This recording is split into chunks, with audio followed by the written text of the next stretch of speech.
Welcome, listeners, to www.ironradio.org, the website and podcast for all things strength sports and sports nutrition. With your hosts, Lonnie Lowry. Remember, Phil is like a gnarled old oak tree held together with scar tissue and bone spurs. Rob Fortney. And I'm telling you, the pain that I would suffer was beyond excruciating. And Phil Stevens. Just do it, Rob. You'll kill all those nerves. Thanks for listening. Welcome, Iron Radio listeners. This is Lonnie Lowry. I'm an exercise physiology and sports nutrition professor of about 20 years, and I'm a former competitive bodybuilder. And this is Phil Stevens. I run Strength Field. I'm a power lifter. Do some Highland games, stuff like that, and just help everybody get really strong. So, nice. This is Dr. Mike J. Nelson, owner of Extreme Human Performance, faculty member at the Carrick Institute, creator of the Flex Diet Cert, and I'm hanging out on about 1,000 acres at a relative's place just south of Oklahoma City. Look at you. Wow. Yeah, big farm, lots of cows. Yeah. All right, everyone, we're going to do some news and just one or two listener questions after the break. But lots of news building up, so keeping you up to date here on this holiday weekend, at least in the States. First, in Iron Radio news, let me just thank a few people and offer some info. Jess, Michael, Merrick, Jason, Jim, and Charles, thank you for the fall donations. You guys have all stepped up in the last 2 weeks.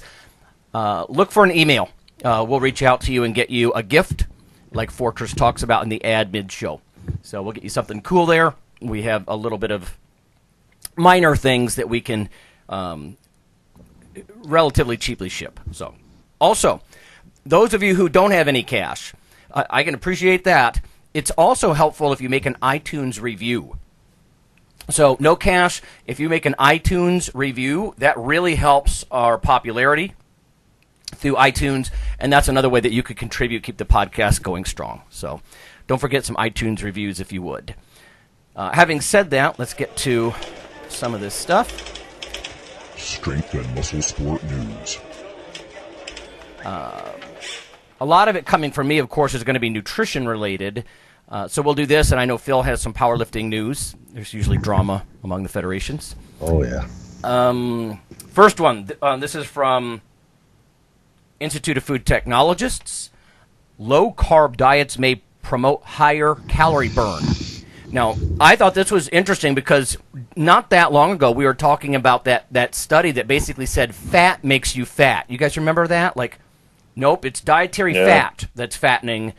When the rubber hits the road, they did an animal study and they looked at it 8 ways to Sunday and they said, no, fat is the problem. But, of course, it muddies the waters because it makes it sound like they've come to some final conclusion. And that's just not the case, right? There's individual differences and all that sort of thing. So this one swings the other way. Low-carb diets may promote a higher calorie burn. This is a study published in the British Medical Journal. Suggests that strictly limiting carbohydrates and eating more fat may help the body burn more calories. The researchers recruited 234 overweight or obese adults with the goal of losing about 12% of their weight over a 10-week period.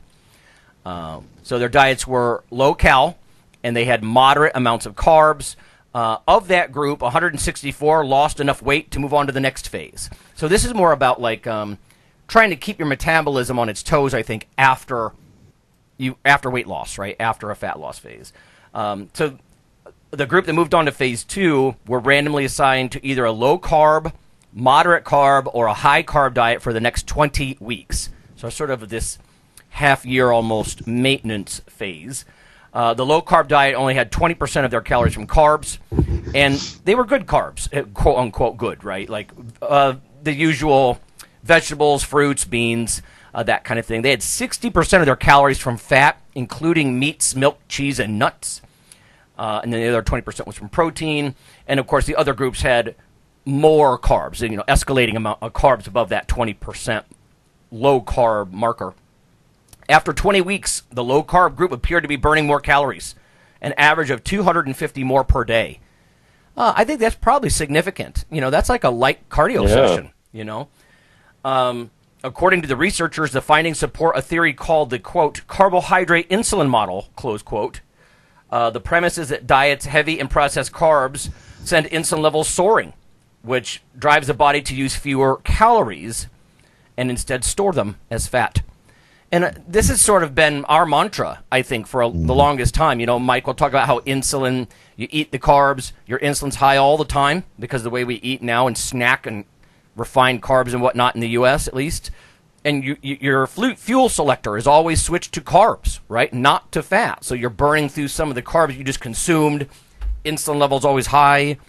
In my advanced nutrition class, I talk about how it's not just an acute thing, but high insulin all the time actually starts to, for lack of a better way to put this, tickle your genes to promote certain enzymes like acetyl-CoA carboxylase, or certain enzymes that are part of your fat-building machinery. And high insulin all the time, it's not just acutely storing things, it's actually programming your cells, if you will, to be better fat builders and storers. So interesting here that, yeah, they're sort of focusing on carbs as the bad guy because of the hyperinsulinemia all the time. So, and I think, honestly, this is one of the things that intrigues me about the intermittent fasting and some of those kinds of cyclical low-carb diets, right? Because you're just getting out from under this insulin and glucose burden all the time. So, yeah, 250 more calories burned a day when they do their, I hate to call it a refeed, but you get the idea. To fitness people, this would almost be like a 20-week reverse diet after making weight, so to speak. So, who are the author? Who is the main author on that, Lonnie? This is just a blurb. So let's see. David Ludwig is one of. He's the co-director, New Balance Foundation Obesity Prevention Center, Boston Children's Hospital.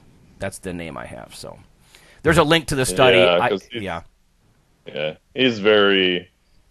Yeah, that kind of fits with his other work, which a lot of his other stuff I didn't necessarily agree with, so I'll definitely have to check into that one. It sounds very interesting. Yeah, it's very much the pendulum swinging. You know, I mean, essentially your choices to cut calories are carbs or fat, and I think a lot of it depends on your genetic makeup and your lifestyle and, you know, all that kind of stuff. How active you are. Yeah. The next one, also from the IFT, again, these are just research blurbs.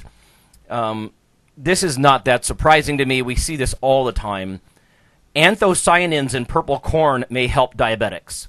And Mike, I think you and I, on air, we've actually sort of rolled our eyes a bit because it seems like every phytochemical you can imagine, every spice, every herb has blood sugar lowering effects or some kind of anti-diabetic effect.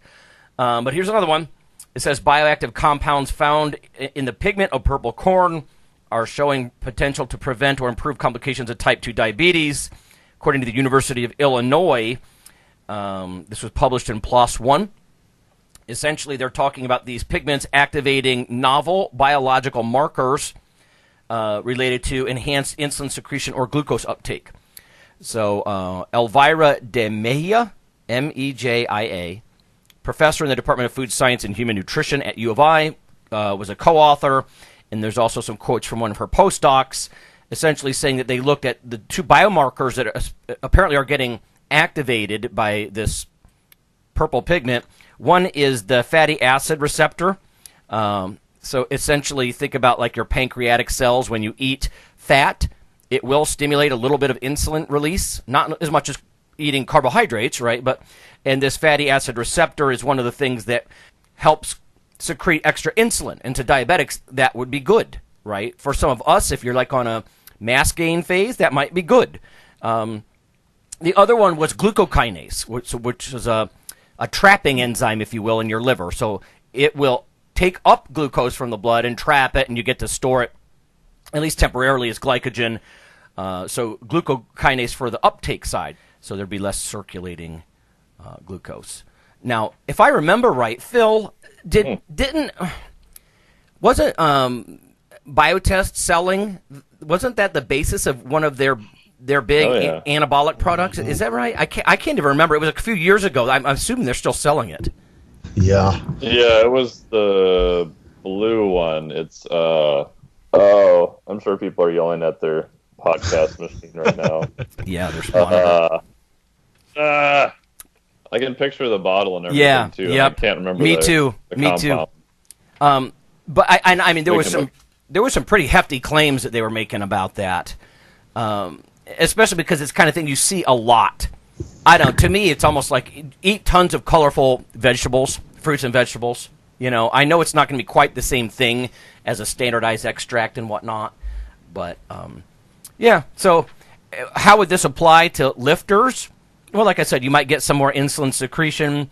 You might get some more uptake. I don't know why storing carbs in your liver would necessarily be awesome for a lifter who already probably has decent carbohydrate, tolerance. But yeah, it's indigo 3G. There it is. Yep, that was it. So yeah, I think this is the idea, the food source of it. So look for those blues and purples. I eat berries, mixed berries, almost every morning for similar reasons.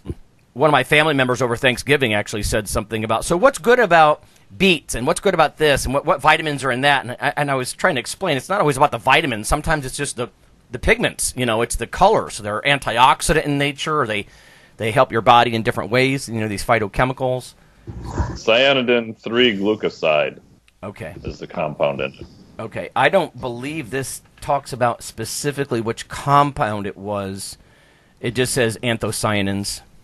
Yeah, it's same family, so to speak. Yeah, and honestly, if anybody remembers, when chromium, the mineral, was so popular, it was sold for fat loss purposes with, this sort of vague idea that if you're a better carbohydrate handler, you're less likely to store all that extra carbohydrate as fat, like maybe our first study was suggesting. I don't know. Yeah, and I think most of the studies on chromium that were kind of supportive were on people whose micromineral status and micronutrient status is pretty horrible too. Right. Yeah. As I remember, some of those minerals like vanadium and chromium, the studies in the diabetics were interesting, but if I remember right, they actually lose more through their urine, so you're almost like correcting almost deficiency type problem. I don't think anybody's going to argue that these purple compounds in things like blueberries or purple corn aren't good for you. I'm sure they are for a variety of reasons. But as far as any kind of dramatic physique type stuff, I haven't seen enough like rubber hits the road, real world people being stunned by it, to fully buy in. So, anyway. What's next? Oh, this is relevant to Thanksgiving, sort of. Changes in types of dietary fats influence long-term weight change in U.S. men and women. So the kind of fat you're eating matters, and this study supports that. This is by Liu and colleagues, Journal of Nutrition, Volume 148, Issue 11. Brand new this month. It says the relationship between dietary fat intake and body weight remains controversial. We just talked about that. Few studies have examined long-term changes in the type of dietary fat and the weight change in a longitudinal way. So looking across time in the same people, the association between changes in the consumption of varying types of fat and weight change was examined every 4 years. And they measured multiple things. 121,355 men and women that were free of diabetes. Or heart disease, etc. So over a 20 to 24-year follow-up. So every 4 years they checked in. What kind of fats are you eating? How much weight are you gaining? Body fat are you gaining? It says a 5% increase in energy from sat fat and a 1% increase in energy from trans fat were associated with a 0.61 to 0.69 greater fat gain over per 4 year period. So every 4 years they were about 2/3 of a kilo, pound and a half maybe, fatter every 4 years if they were consuming that 5% extra energy from sat fat and trans fat. So saturated fats and trans fats being fattening, as it were. It says the MUFA intake, monounsaturated fat from animal sources, when they increased that by 1%, that was associated with a lower amount of body fat gain, 0.29 kilograms. Well, this is overall weight gain. And then it says, whereas MUFA, monounsaturates from plant sources, were not associated with weight gain. So they're almost trying to single out that monounsaturates from meats are slightly fattening, not as much as the sat fat or the trans, but not from vegetables. Well, to me, that says that MUFA's not the problem, right? It's the other things that they're in those foods. But I wouldn't want people to think, oh, monounsaturates from meat are somehow worse for you than monounsaturates from, let's say, avocados. It's just monounsaturated fat. I don't really like how they're saying what's that. The difference? Yeah, exactly. So that tells me that it's not the MUFA, right? And then they go on, and I don't like another comment they said, essentially a 5% increase of energy from polyunsaturates was associated with less weight gain, so negative 0.55 kilograms. But my God, what kind of polyunsaturates, right? This is the thing that used to bug me like crazy when I would talk to a lot of dietitians, is they say sat fats are bad and unsaturated fats are good, or polyunsaturated fats are good. But my God, polyunsaturates, that could mean your fish oil pills, or it could mean corn oil in your potato chips, right? Not the same thing. Not the same thing. Omega-3 and omega-6 PUFA, polyunsaturates, are not the same thing. Anyway, their conclusion was replace the sat fat and the trans fat with unsaturated fats, but then they say especially PUFAs. Well, I'm going to revise this. I have no right to, but I'm going to revise this to say replace it especially with omega-3 PUFA. I mean, you can't consume huge amounts like for calorie type amounts because it's more of a dose, for the nutraceutical kind of thing. But make sure there's a good solid dose of omega-3 PUFA, and don't just think that you can eat, corn oil and safflower oil and stuff like that and be immune to weight gain, because that's going to wreck your physiology, in my opinion. Yeah, what do you think about that, Mike? What do you think about this types of fat and body fat gain? Yeah, I agree with that, because it sounds like they're trying to just fit them into the standard mold without doing any sort of sub-analysis.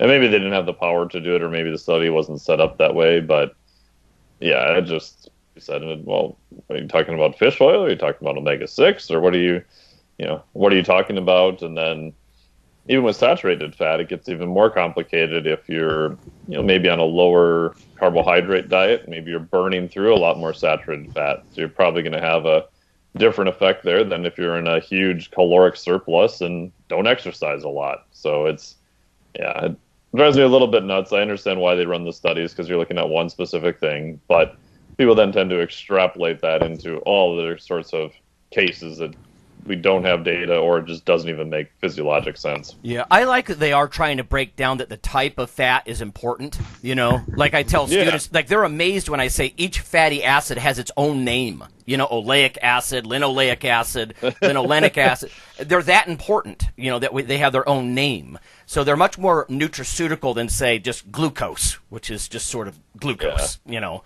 I mean, they are pointing at sat fat.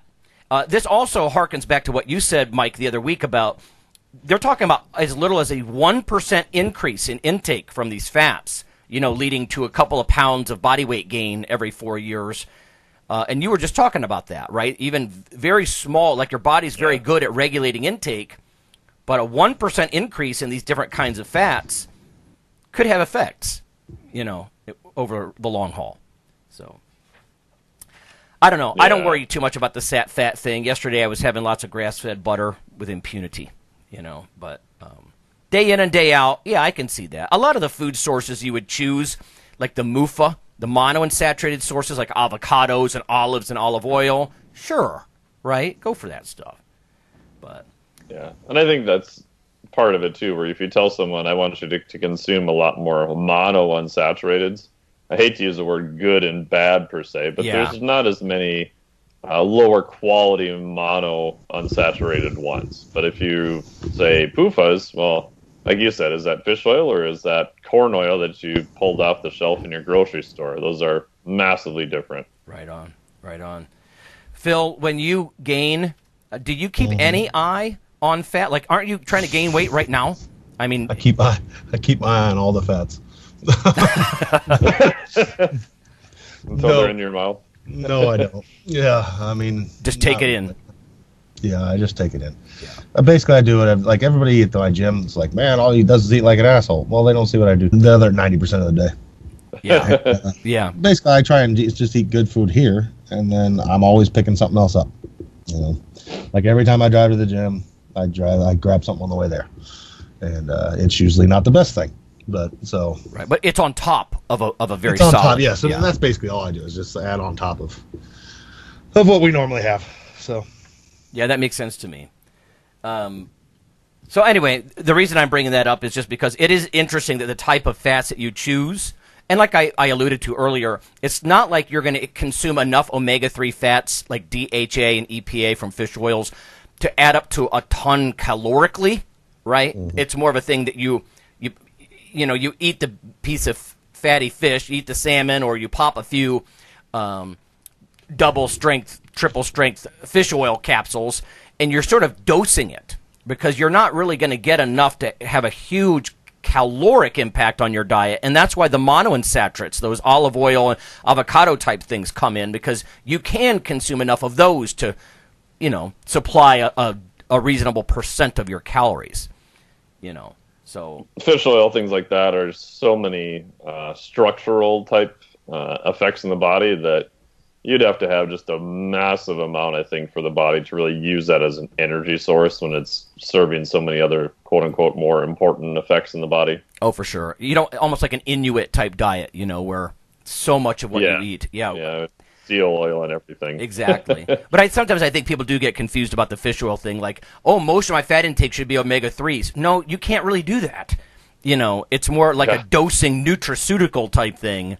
You want the calorie sources, look to the MUFA. And here they were associated with a small amount of fat gain, less than, the sat fat and trans fat. And I can actually see some reasons. I'm not going to talk about the energetics, but the way that people burn fat, like beta oxidation, it does differ from sat fat to polyunsaturated fats. Your body has to work a little harder for the PUFA and whatnot. But, and I mean, they do say replace trans fats. I don't think anybody's going to argue with that, with other sources. And to your point, Mike, you're right. The package that the monounsaturates, the MUFA, come in are almost always good. Olive oil, avocado, totally. When they say MUFA, they almost suggest that MUFA from the animal sources was worse. I think it's worth pointing out, right, that a lot of people think that, if I eat a greasy burger or a fatty steak, that's entirely saturated fat. And no, it's not, Almost half of that, like depending on the food, is monounsaturated, even bacon. So it's a lot of the foods, we tend to want to say that things are just sat fat, just one kind of fat, but foods are combinations of these fatty acids. So seek the monounsaturates. I don't think that's news, really. And like I said, and I would add on to this a little addendum. Seek, as part of your PUFA intake, make sure you get, 2 grams maybe, 2 or 3 grams of fish oils daily. That's a fairly high dose, but it's greatly more than you're probably consuming if you don't supplement it or purposely eat fatty fish. So yeah, and that's EPA plus DHA. So make sure you look on the label, not just the amount of fat, but the fish oils themselves. Right, and an easy way to do that. That's one of the reasons I alluded to like double or triple strength, because they're going to double down on the EPA and DHA, and not just random grams of fish oil. So who knows what else is exactly going on in the oil? What other fatty acids? We're after the EPA and DHA totally. All right, I'm rambling enough. Let's switch gears a little bit, Phil, before we go to break. Yeah. And let's talk about the powerlifting stuff. I've got 2 more studies. I've got one study on Novadex, actually, on a commonly used bodybuilding abused drug, and one on sleep. But first, I want to hear about what's happening with the. So the powerlifting drama of late is USAPL got served a letter from IPF, pretty much telling them to cease and desist all their drug testing. What? That they are out of line with the rules, and they're not using WADA for all their testing. And USAPL is like, yeah, you're right, we're not. We can't afford it. They said it's more than their annual budget. So, and they're the only country that's doing like testing even at the entry level. So they're not doing it just a big meet. And they're like, we won't stop what we're doing. And so basically they say that, no, we're not going to stop. And they've asked numerous times for their WADA compliance, what they did wrong, and IPF won't give it to them. They're telling them they need to cease and desist all testing, and they have to reinstate all athletes that they have banned. That's what gets through me. their testing. Yeah. Wow.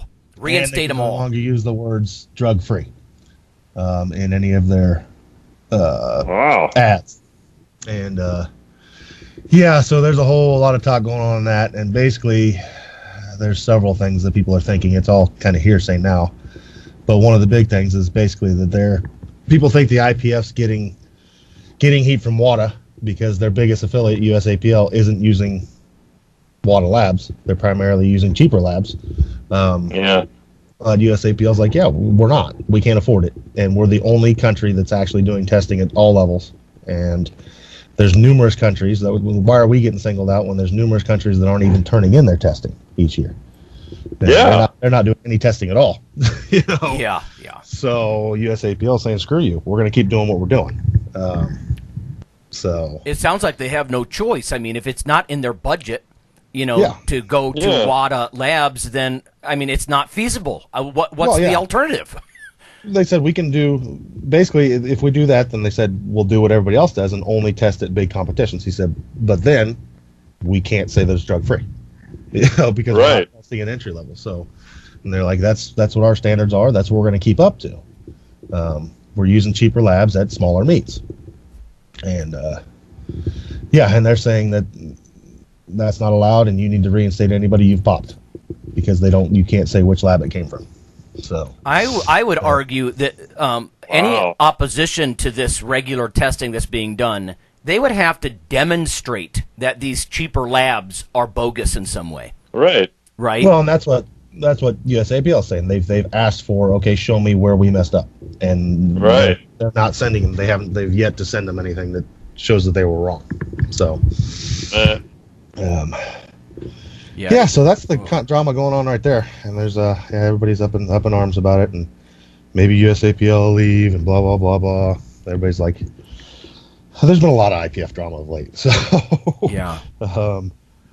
from there. But correct me if I'm wrong, but because they're an entirely separate organization, how does one organization have any rights over the other one unless it was like a trademark infraction or something that they owned that they were stepping on? Well, USAPL is the American feeder to the IPF. If you want to compete in an IPF meet, you have to go through. Or not? Yeah, they're separate companies, but it's just like what is it? USPA is the feeder program for IPL. Right. So, it's like in bodybuilding, the NPC is the main feeder into the IFBB Pro circuit. Right. Right. I imagine it's like that. So basically, if they need to go by the rules, but what they're saying is like we haven't broken any of the rules in the IPF constitution. So show us where we've broken rules in the constitution. We haven't. We're one of the only countries actually doing the testing that you're asking people to do, and nobody else is doing it. We just found a way to do it affordably. Yeah. So, they said if they did it all through WADA testing facilities, it'd be more than their annual budget. So it almost sounds a little like politics as well. Like we're in bed with the expensive WADA guys, right? So everybody has to do it through our partner, kind of. Yeah.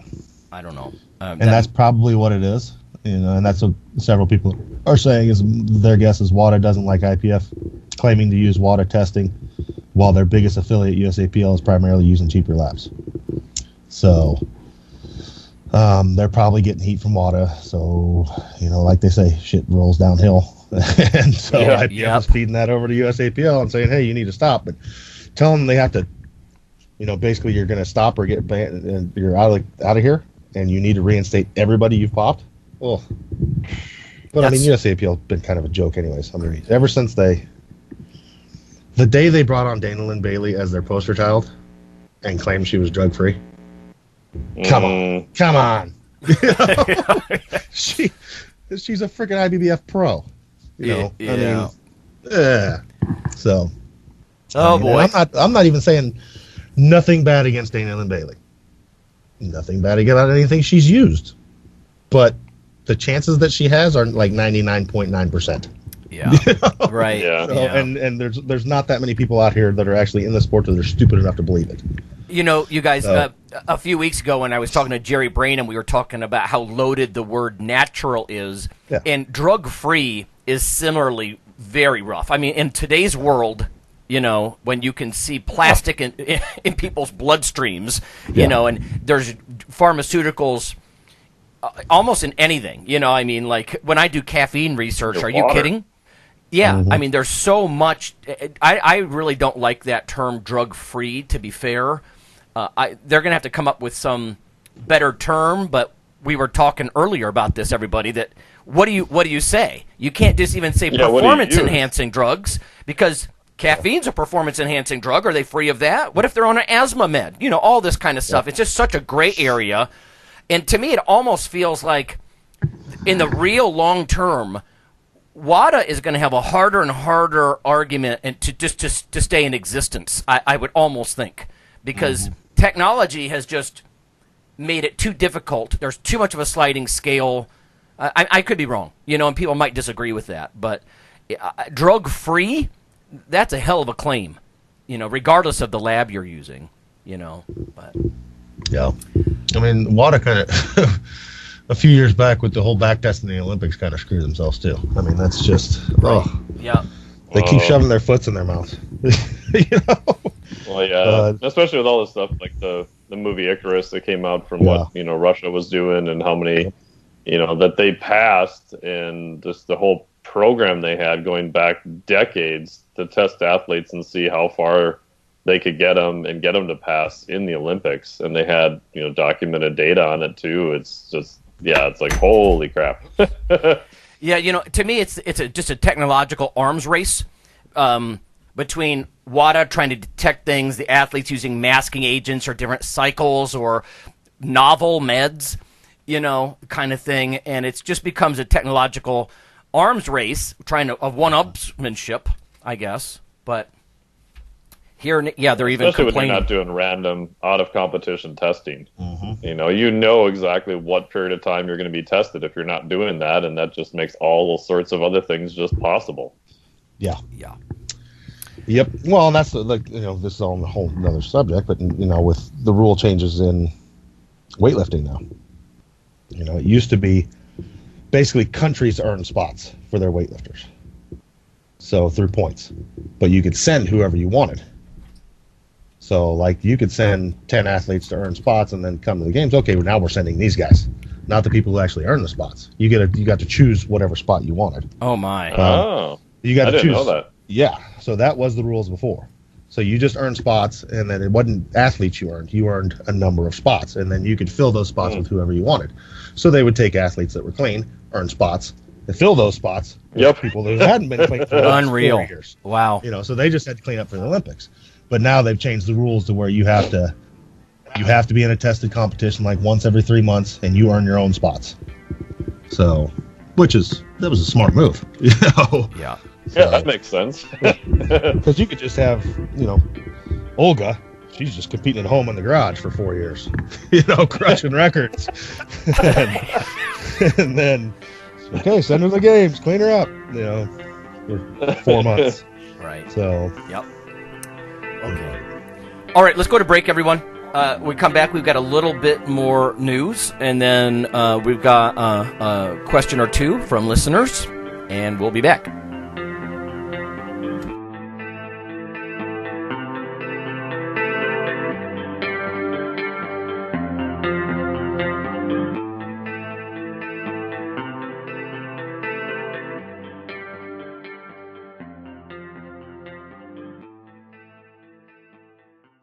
I can't stop feeling.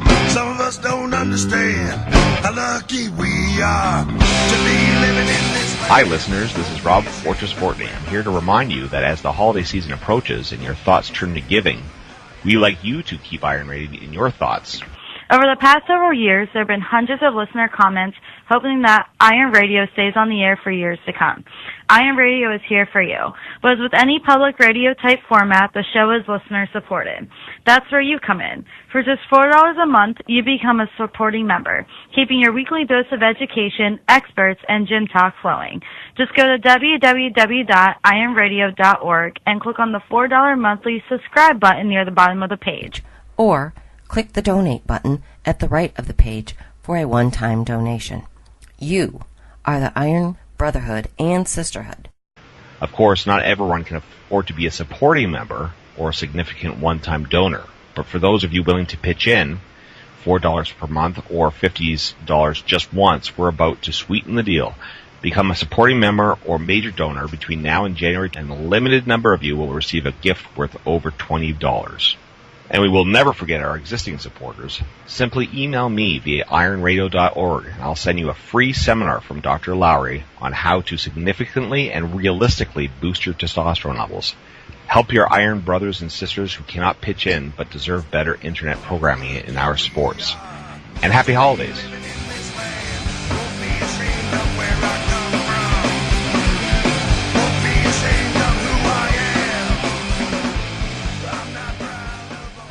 Hey listeners, this is Dr. Lonnie Lowry. If you've ever had anyone critique you on your protein intake as part of your weightlifting lifestyle, oh, you poor meathead, all that extra protein is going to rot your kidneys or weaken your bones or dehydrate you or give you gout or who knows what. There is a book available. You could simply Google CRC Press and Lowry. And what I've done is reach out to experts all over the world and create a book, a single compendium that you can hold up and say, this is why I consume extra protein. This can be very valuable when you're being quote-unquote educated by various professionals on the topic. There's an enormous amount of literature in this book on the safety, the effectiveness, how protein works in cells, the history of protein and weight trainers, much more. So again, please check out CRC Press and Protein and Lowry. You can just Google that, and I do, full disclosure, I do make a small single-digit royalty on the book, but that's not why I did it. I did it so we can all have something, our particular population, to both defend what we do and to inform our nutrition and our eating. Thanks.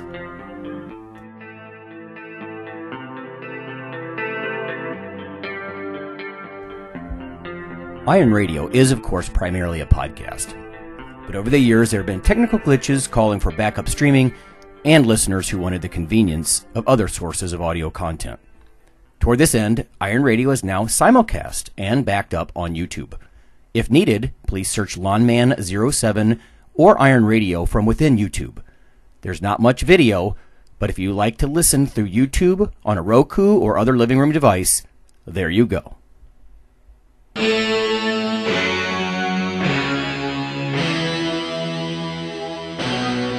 Like your weekly fix of Iron Radio?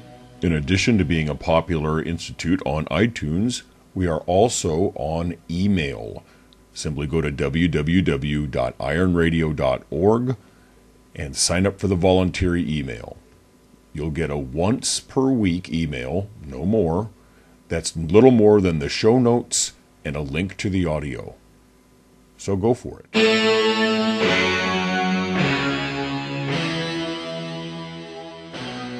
We are back, everybody. We're going to take a listener question.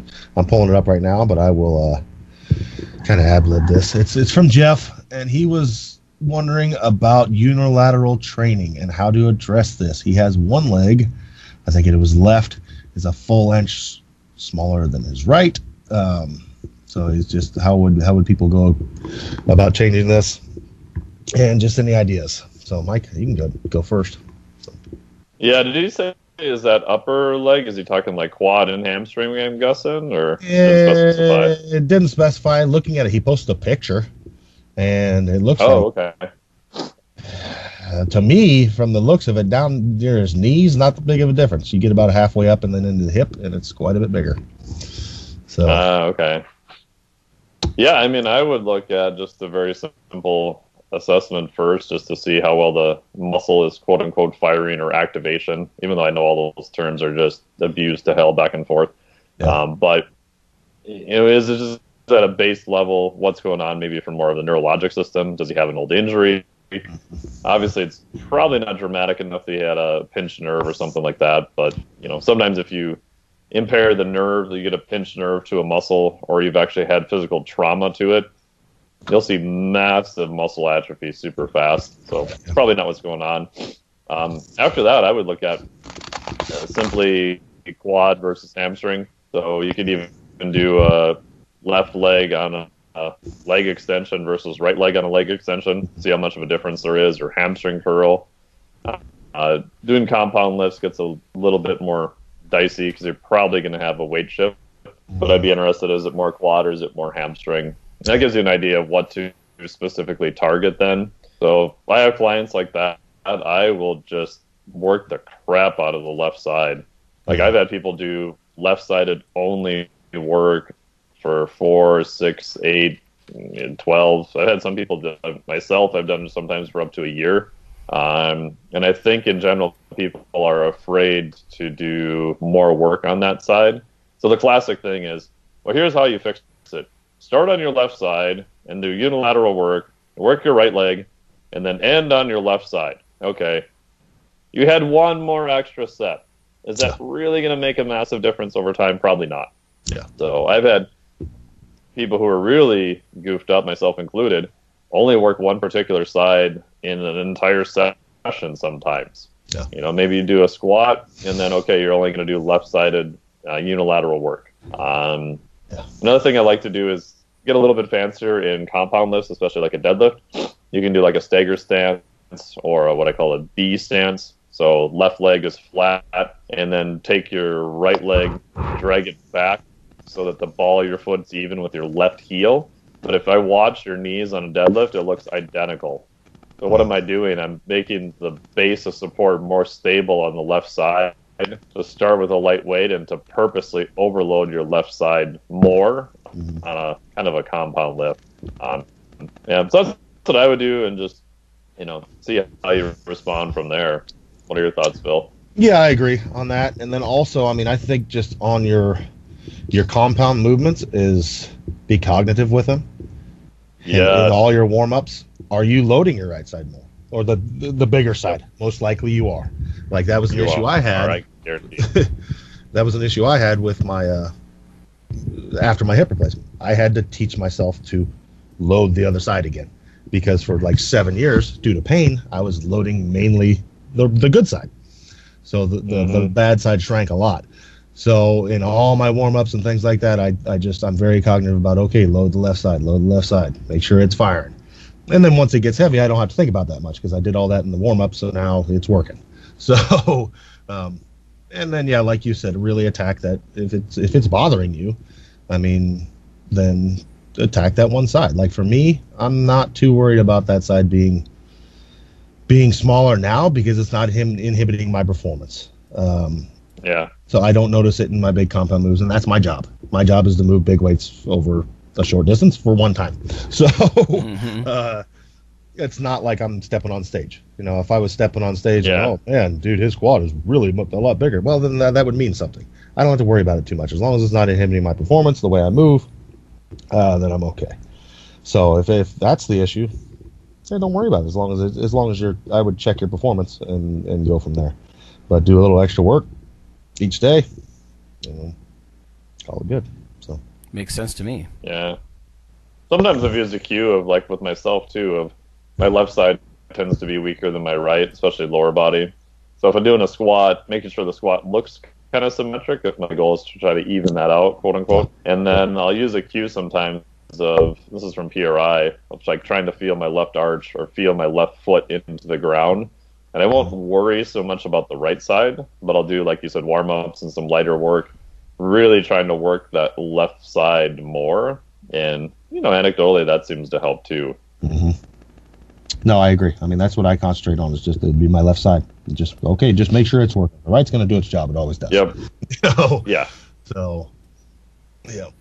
Yeah, that makes sense. I didn't hear the very beginning of what was said here, but my only concern would be, is there an underlying reason? Like if you're really asymmetrical, is there a neurological reason, or what you were just saying, Mike, about like thinking about pushing off, the arch of your left foot? Like my left knee, since I blew it out 2 years ago, what do I do about that? I mean, that leg's going to be a little bit off for a reason. I have structural problems in that joint now.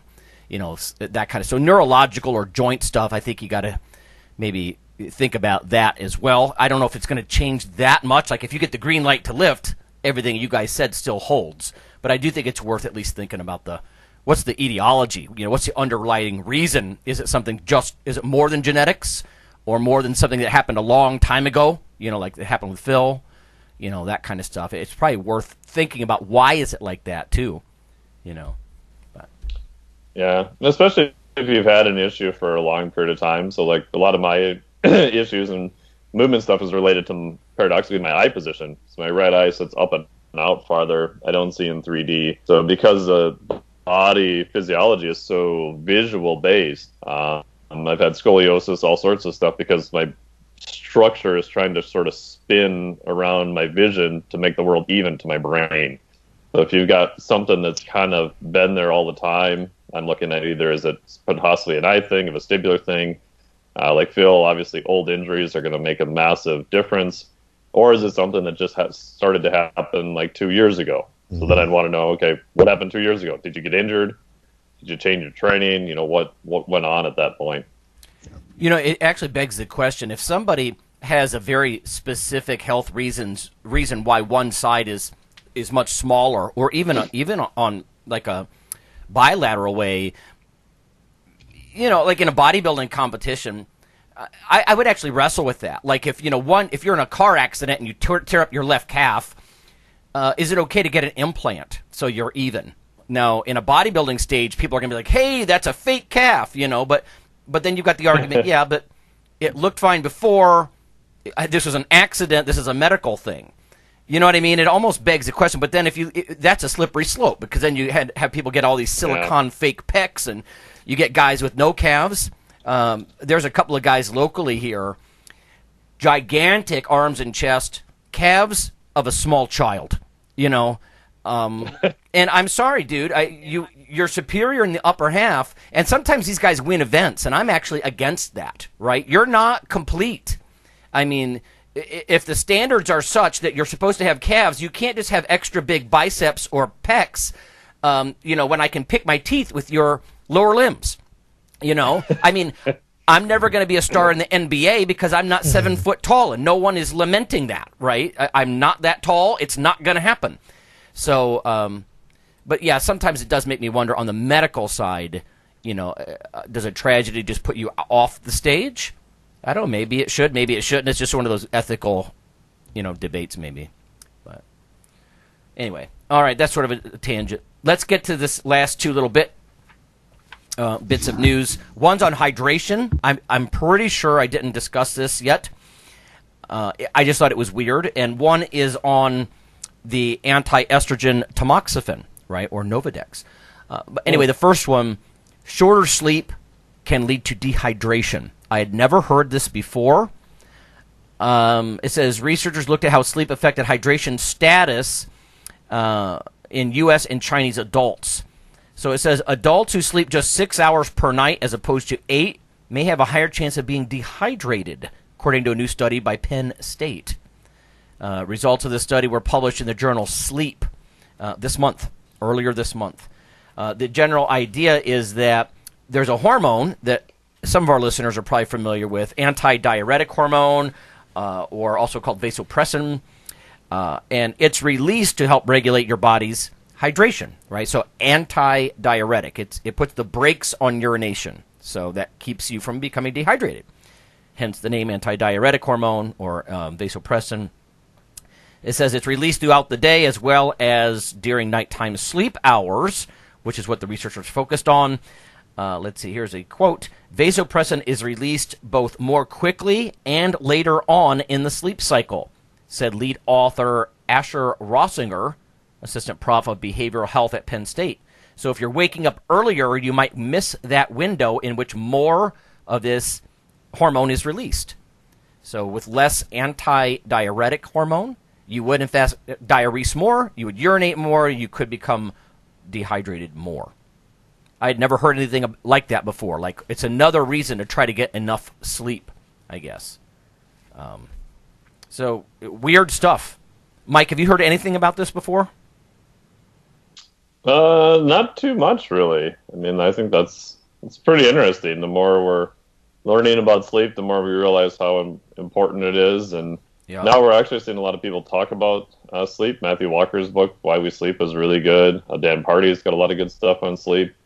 The only thing I don't like is that for most clients, it's not super actionable, super important, but trying to get them to change their sleep habits kind of gets into more of their values and other things like that. But yeah, the more we look at sleep, the more research comes out, the more we realize how important it is. It's interesting that it might be a mechanism. You know, the way people feel like shit after getting poor sleep. It says dehydration negatively affects many body systems and functions. Again, the dehydration aspect of this, including cognition, mood, physical performance, and other systems.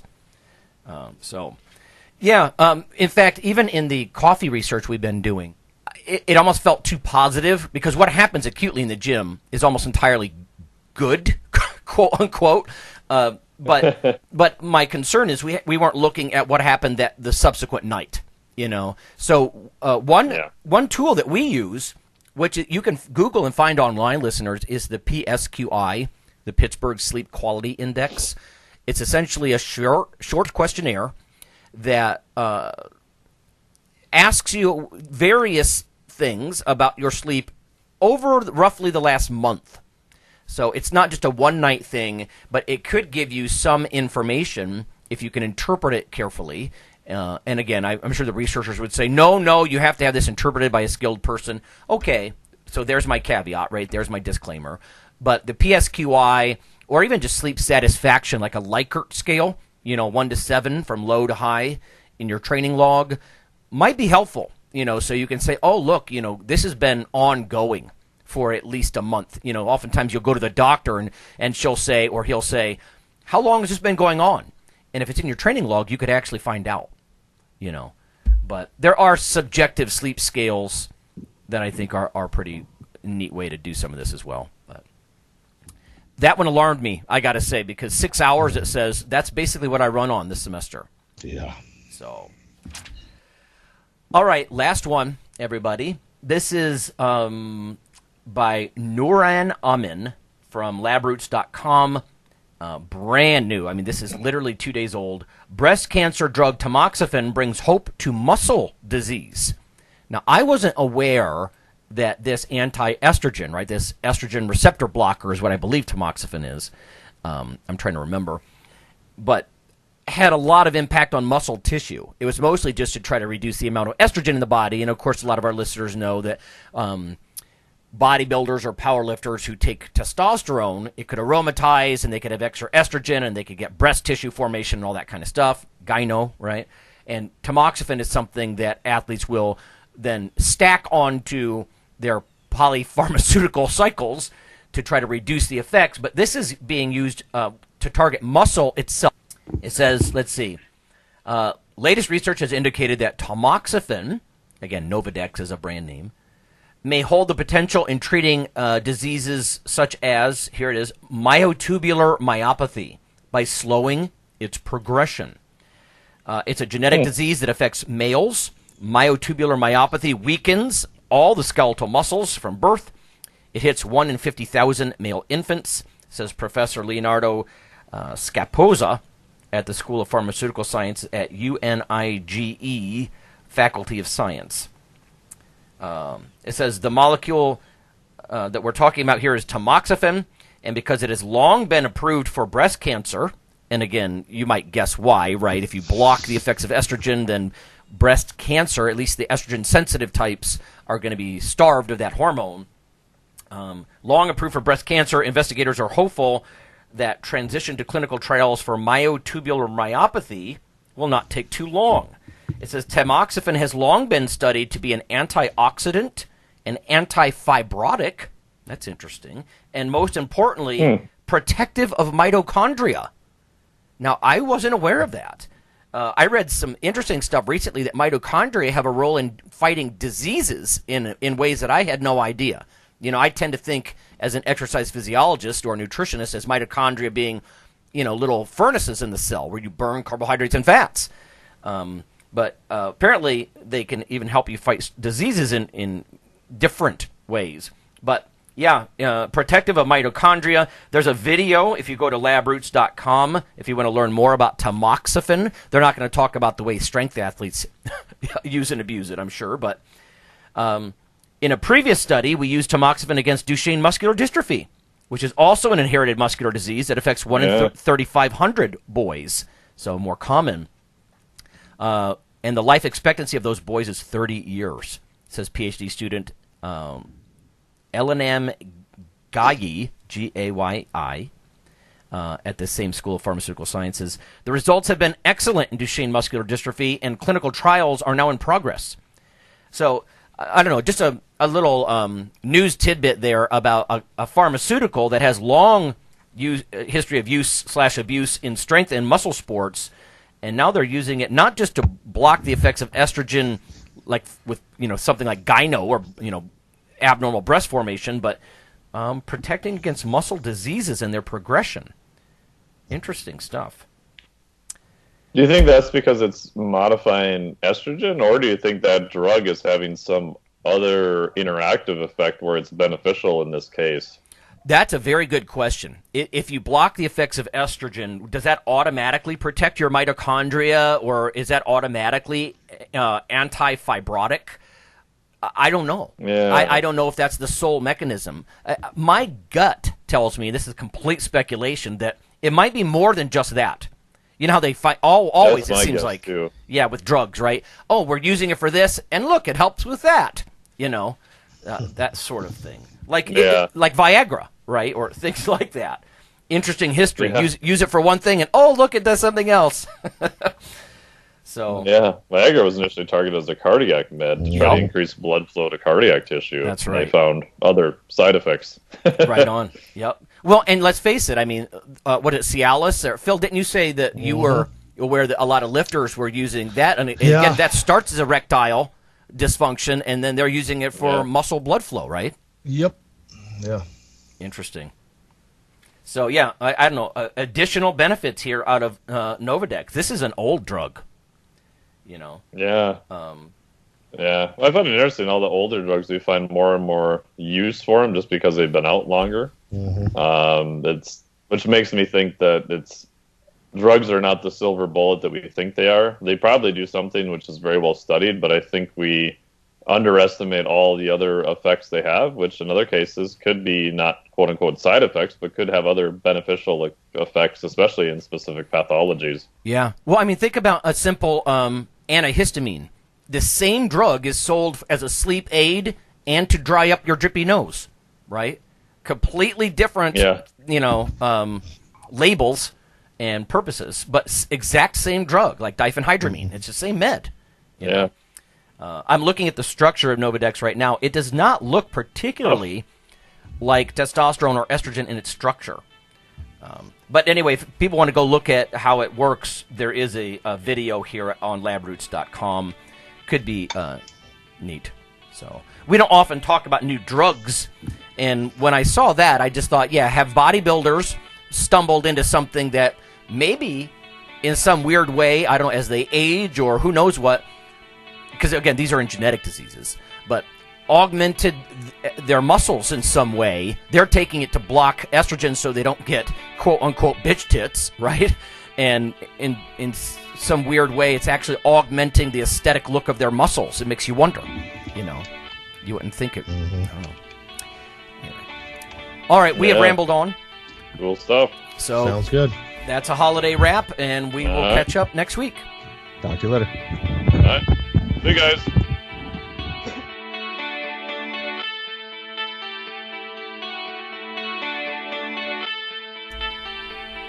Hey listeners, have you seen the store at IronRadio.org? There are 3 halls in the store. One for Phil, one for Fortress, and one for myself, Dr. Lowry, and they're thematic. So you can go into our Halls of Iron store and choose based on your goal. If you need something to learn or read or something nutritional, you can look in my store, Lonnie's store. If you want something about injury prevention or competition, then take a look at Phil's Hall of Iron. And if you want something about motivation or daily training, Fortress's Hall has what you're looking for. There are some fun, heroic descriptors as you browse through the stores. We try to make it a little more fun than the average boring online store. And whether you're a novice lifter or someone more experienced, you can take heart that you're not wasting your time. The things that we put in each Hall of Iron are actually based on our own recommendations. Protein powders that we know to be good, knee sleeves, wraps of some kind, things that Fortress uses in his own training. The stuff you see, you know is good. This way you don't waste time. So check out the Iron Radio store at ironradio.org and let us know what you think on the forums, and certainly you can request products and we will screen them before they go in. So thanks for listening.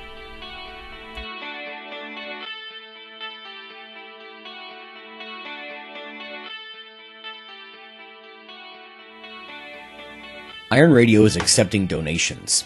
If you like what we do, the professors, the scientists, the bodybuilding show promoters, the athletes themselves in powerlifting and bodybuilding, please consider making a donation or maybe buying something from the ironradio.org store. We also are accepting supporting members. So for $4 a month, which is frankly less than the bank sneaks out of your account in fees, you can step up and support a form of sort of public radio for the bodybuilding and powerlifting and strength community. The Iron Radio podcast and all of the audio on ironradio.org is for informational purposes only. If you're interested in starting a diet or exercise program, it's important to check with your physician. Also seek the help of registered dietitians, athletic trainers, and qualified exercise physiologists in order to make the progress that you need.